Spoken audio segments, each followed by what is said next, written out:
This woman accidentally got trapped in the back of a police car, and this is one of the worst deaths imaginable. Explained.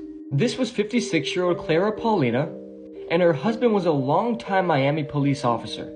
Officer Paulino was working a night shift. So around 1 p.m. on August 21st, 2020, her husband was asleep in bed, so Paulino went out to his police car and was attempting to get something, but it's unclear what she was attempting to get. And when she climbed into the back seat, somehow the door closed behind her.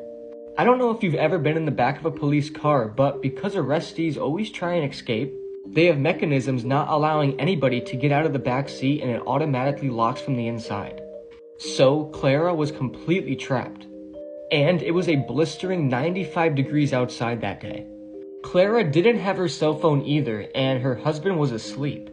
And the bar in a police car separating the back seat from the front seat was also locked. She could not reach through to honk the horn and alert anybody.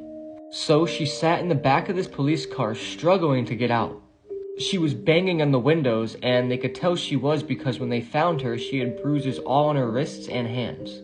And they also found Clara's fingerprints all over the back seat, meaning she was touching every surface trying to figure out how to get out of this. And with the heat rising and her hyperventilating most likely, she may have also been losing oxygen. And sadly, hours later, around 5:30 p.m. that same day, her husband and her son found her dead in the back seat of the car. She had died from a heat stroke, and it's more than likely this death was very excruciating and long. It's almost as if Clara was literally cooked alive. And that's an awful situation I could honestly never imagine.